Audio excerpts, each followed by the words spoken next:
The morning sun streamed through the stained glass windows of St. Margaret's Cathedral as Rebecca adjusted her wedding veil for the 100th time.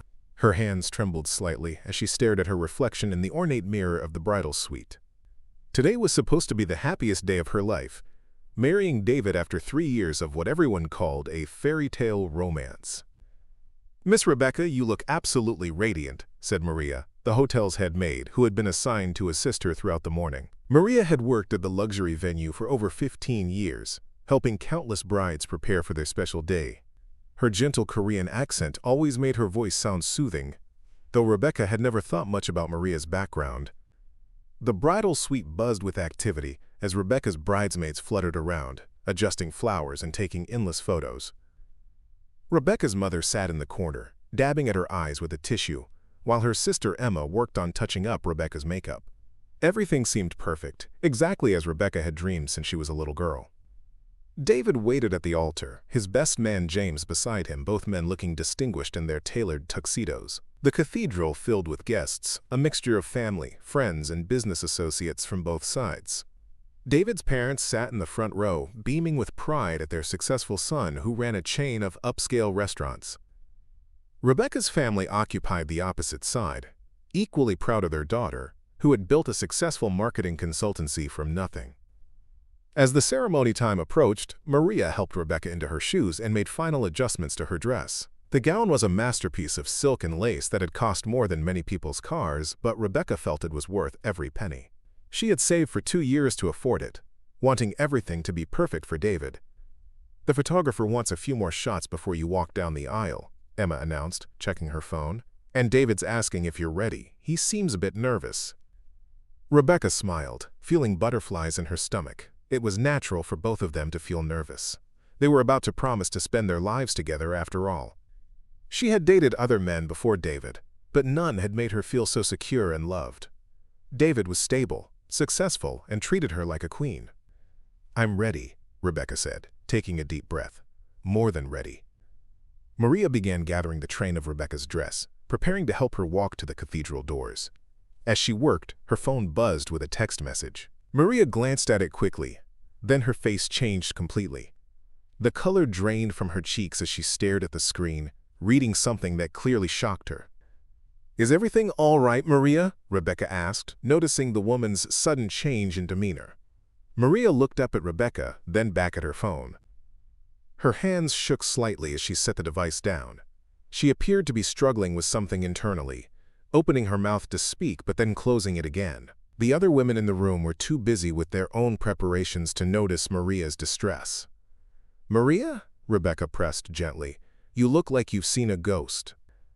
The older woman took a deep breath and moved closer to Rebecca, lowering her voice. "Miss Rebecca, I need to tell you something. My daughter just sent me a message. She works at the Meridian Hotel downtown." Rebecca's brow furrowed in confusion. She couldn't understand why Maria would bring up her daughter or some hotel at this moment. The ceremony was supposed to start in 20 minutes, and they needed to begin the processional soon.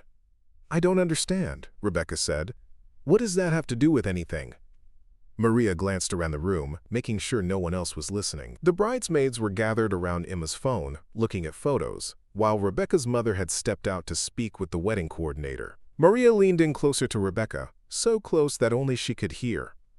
"내 딸이 말했어요. 어젯밤에 당신의 약혼자가 다른 여자와 함께 있었다고." Maria whispered urgently in Korean, her voice barely audible. Rebecca stared at her blankly. She had no idea what Maria had just said, having never learned Korean, despite David's casual mentions that he had picked up some phrases during his business trips to Seoul. The words meant nothing to her, but the urgency and distress in Maria's voice made her stomach clench with anxiety. "Maria, I don't speak Korean," Rebecca said, her voice tight with growing concern. "What did you just say? What about David?" Maria's eyes filled with tears as she struggled with whether to repeat her words in English. She had seen so many brides over the years, had helped them through joyful moments and occasionally devastating revelations. But she had never been in a position like this before, holding information that could destroy someone's wedding day. "Your fiancé," Maria whispered in heavily accented English, glancing around once more to ensure privacy. "My daughter, she works night shift at Meridian Hotel. Last night she saw him there." With another woman. They were very close. Very intimate. She took photo because she recognized him from the newspapers, from the restaurant reviews. The words hit Rebecca like a physical blow. She felt the blood drain from her face as the meaning sank in. David, her David, the man she was about to marry in 15 minutes, had been with another woman the night before their wedding. Her legs felt weak, and she had to grip the back of a chair to steady herself. That's impossible," Rebecca stammered. "David was at his bachelor party last night. James organized it. They went to that cigar bar downtown." Maria pulled out her phone with trembling fingers and showed Rebecca a photo. The image was slightly blurry, clearly taken from a distance, but unmistakably showed David in an intimate embrace with a tall blonde woman in the lobby of a hotel. They were kissing passionately, his hands tangled in her hair, her body pressed against his. The timestamp showed it was taken at 11:47 p.m. the previous night. Rebecca stared at the photo, her mind refusing to process what she was seeing. This had to be some mistake, some misunderstanding. David loved her. He had proposed to her on a beach in Santorini, had spent months planning this wedding with her, had told her just yesterday how excited he was to start their life together as husband and wife. "There must be an explanation," Rebecca whispered, but even as she said it, pieces began falling into place. David's recent late nights at work, his secretive phone calls, the way he had seemed distracted during their final wedding preparations. Signs she had dismissed or rationalized were suddenly glaring obvious. "I'm so sorry," Maria said softly. "I wasn't sure if I should tell you, but I couldn't let you walk down that aisle without knowing. My daughter, she said they went upstairs together, to room 412. Rebecca's world spun around her. The beautiful cathedral, the perfect dress, the guests waiting expectantly, all of it suddenly felt like an elaborate lie. Her fairy tale was crumbling in real time, and she didn't know how to stop it. Part of her wanted to deny it, to pretend Maria had never shown her the photo, to walk down that aisle and marry David anyway. But another part of her, the part that had always prided herself on being strong and independent, knew she couldn't ignore this. She couldn't start a marriage based on a lie, couldn't pretend she hadn't seen evidence of David's betrayal just hours before their wedding. "I need to see him," Rebecca said suddenly, her voice stronger than she felt. "I need to confront him with this before we do something we can't undo." Maria nodded, understanding. "Should I tell the others? Your family?" "No," Rebecca said quickly. "Not yet. Let me talk to David first."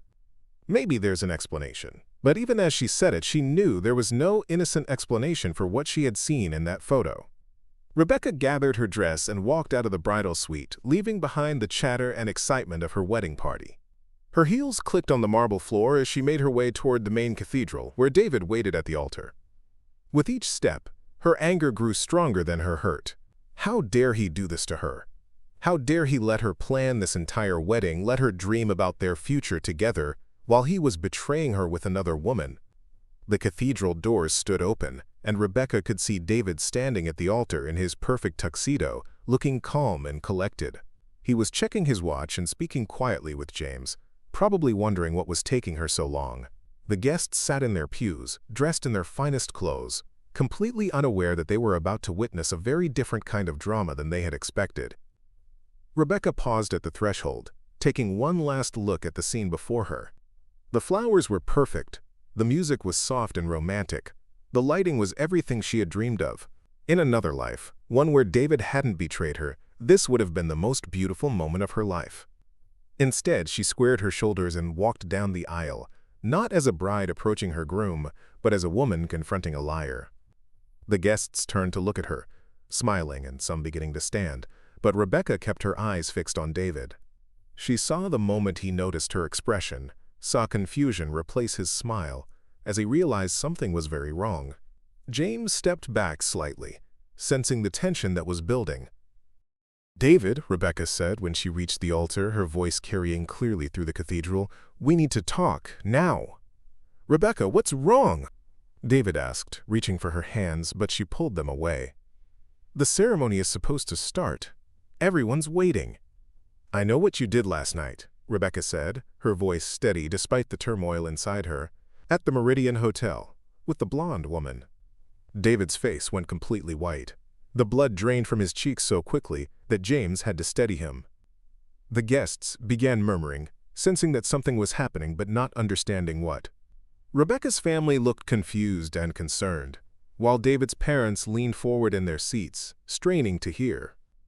"Rebecca, I can explain," David started, but his voice cracked. "It's not what you think." "Really?" Rebecca pulled out Maria's phone and showed him the photo. "Then explain this. Explain why you were kissing another woman in a hotel lobby the night before our wedding." The cathedral fell silent except for the sound of Rebecca's voice echoing off the stone walls. David stared at the photo, his mouth opening and closing like a fish out of water. He looked up at Rebecca, then at the hundreds of guests watching them, then back at the photo. "How did you get this?" he whispered. "That doesn't matter," Rebecca said. "What matters is that it exists.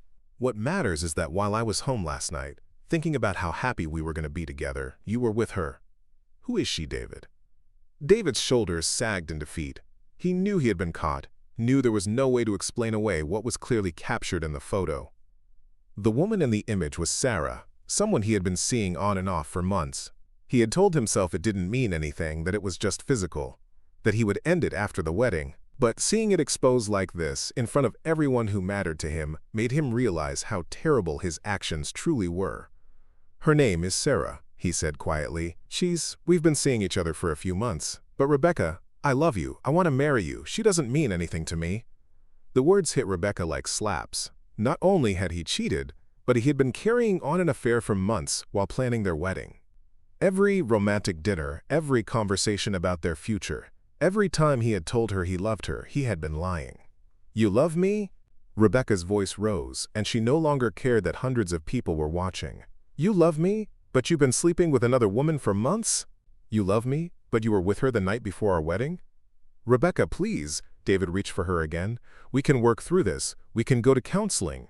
I'll never see her again, I promise." But Rebecca was done. The man standing before her wasn't the David she had fallen in love with. That David had been a lie, a character he had played while living a double life. The real David was someone who could look her in the eye and promise to love and cherish her while betraying her in the worst possible way. "No," Rebecca said firmly. "We can't work through this. I can't marry someone I don't trust. I can't start a marriage with someone who's been lying to me for months." She began pulling off her engagement ring, the beautiful diamond that David had presented to her in Santorini. It felt heavy in her hand, weighted down with all the broken promises and shattered dreams it represented. "Rebecca, don't do this," David pleaded. "Think about everything we've planned, everything we've built together. Think about the life we're going to have." "The life we were going to have was based on a lie," Rebecca said, holding out the ring. "I can't build a future with someone who's already shown me exactly how much my trust means to them." David stared at the ring, but didn't take it. Behind them, the guests were beginning to understand that this wasn't just a minor delay, that something serious was happening. Some people were whispering, others were pulling out their phones, and a few were quietly making their way toward the exits. "I'm sorry," David said finally, his voice breaking. "I'm so sorry, Rebecca. I never meant for this to happen. I never meant to hurt you." "But you did," Rebecca replied. "You hurt me in the worst possible way, at the worst possible time. And the fact that you're only sorry because you got caught tells me everything I need to know about who you really are." She turned to face the guests, many of whom were her closest friends and family members. They looked shocked and concerned, not knowing what to do or say. Rebecca's mother had tears streaming down her face, while Emma looked ready to march up to the altar and punch David herself. "I apologize to everyone who came here today to celebrate with us," Rebecca announced, her voice carrying throughout the cathedral. "Unfortunately, there will be no wedding. David has shown me that he's not the man I thought he was, and I refuse to marry someone who would betray my trust so completely." The murmurs grew louder as guests began to understand what was happening. Some looked sympathetic, others appeared scandalized, and a few seemed almost excited by the drama. Rebecca didn't care about any of their reactions. All she cared about was getting out of this cathedral with her dignity intact. She dropped the engagement ring at David's feet and turned to walk back down the aisle. The walk felt like it took forever, with hundreds of eyes on her and whispers following in her wake. But with each step, Rebecca felt a strange sense of relief. Yes, her heart was broken. Yes, her life plans were shattered. But she had made the right choice. She had chosen herself over a lie. Maria was waiting for her at the back of the cathedral, tears in her eyes. "Miss Rebecca, I'm so sorry," she whispered. "I didn't want to hurt you, but I couldn't let you marry him without knowing." "You did the right thing," Rebecca said, surprising herself with how steady her voice sounded. "Thank you for having the courage to tell me. I know it wasn't easy." As Rebecca left the cathedral, she could hear the chaos erupting behind her. Guests were talking loudly. David's best man was trying to calm him down, and someone was arguing with the photographer about whether he should delete the photos he had taken. But Rebecca didn't look back. She walked out into the sunshine, still wearing her wedding dress, and felt like she could breathe for the first time in hours. Her sister Emma caught up with her in the parking lot, along with her mother and several bridesmaids. "Rebecca, honey, are you okay?" her mother asked, wrapping her in a hug. "I will be," Rebecca said, and meant it. "I will be." The months that followed were difficult but transformative. Rebecca had to deal with the practical aspects of canceling a wedding, returning gifts, and explaining to everyone what had happened. But she also discovered a strength she didn't know she possessed. She threw herself into her work, traveled to places she had always wanted to see, and slowly began to rebuild her life on her own terms. David tried to contact her several times, sending flowers and long letters of apology. He claimed he had ended things with Sarah immediately and wanted to win Rebecca back, but Rebecca never responded. She had learned that some betrayals were too deep to forgive, and some trust, once broken, could never be repaired. A year later, Rebecca ran into Maria at a coffee shop downtown. The older woman's face lit up when she saw her, and they sat together for over an hour, talking about everything that had happened. Maria told her that she often thought about that day, wondering if she had done the right thing by sharing what her daughter had seen. "You saved my life," Rebecca told her sincerely. "You saved me from marrying someone who would have continued to lie to me and cheat on me. I'll never be able to thank you enough for having the courage to speak up." Rebecca eventually found love again, with someone who valued honesty and commitment as much as she did. On her actual wedding day, 3 years later, she made sure Maria was invited as an honored guest. As she walked down a different aisle toward a different man, Rebecca reflected on how one whispered revelation in Korean had changed the entire course of her life for the better. Years passed, and Rebecca built a successful life that was entirely her own. She expanded her marketing consultancy into a thriving agency, bought a beautiful house overlooking the lake, and surrounded herself with friends who valued authenticity over appearances. The painful memory of that wedding day had faded into something that felt like it had happened to someone else. One autumn evening, while Rebecca was hosting a dinner party at her home, her phone buzzed with a message from an unknown number. It was David. The message was long and rambling, explaining that he had been in therapy, that he understood now how much he had hurt her, and that he wanted to meet for coffee to apologize properly. He mentioned that he had never married Sarah, that their relationship had fallen apart shortly after the canceled wedding, and that he had spent years regretting his choices. Rebecca read the message twice, then deleted it without responding. She had learned that closure didn't always require confrontation, and that some chapters of life were meant to stay closed. She returned to her dinner party, where her friends were laughing over dessert and planning their next adventure together. The following spring, Rebecca received an unexpected package in the mail. Inside was a beautiful silk scarf and a handwritten note in both Korean and English. It was from Maria's daughter, the hotel worker who had taken the photo that changed everything. The note explained that she had gotten married recently and wanted to thank Rebecca for inspiring her to value honesty in relationships. She had learned the story from her mother and had always wondered about the bride whose life she had inadvertently altered.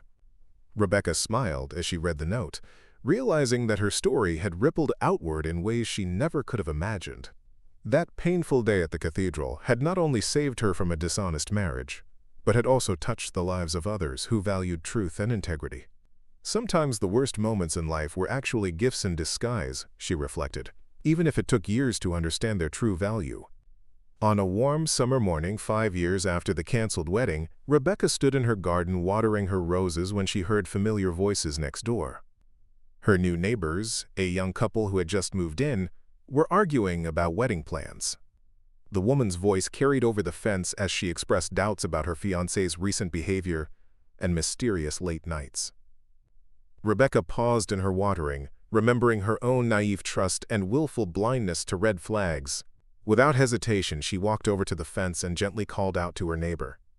"Excuse me," Rebecca said kindly. "I couldn't help but overhear. Would you like to talk?" Sometimes it helps to have someone listen who's been through something similar. The young woman's face appeared over the fence, tears in her eyes and gratitude in her expression.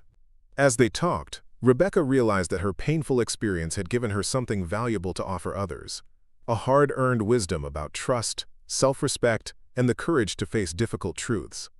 That evening, as Rebecca sat on her porch watching the sunset, she felt a deep sense of peace.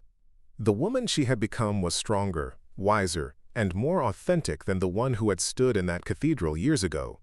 Maria's whispered words in Korean had been more than just a revelation about David's betrayal.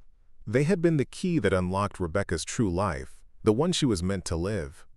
10 years had passed since that fateful wedding day when Rebecca found herself standing in the very same cathedral where her life had changed forever. This time, she wasn't there as a bride, but as a guest at her sister Emma's wedding. As she sat in the pew, watching Emma exchange vows with her longtime partner, Rebecca felt only joy and gratitude.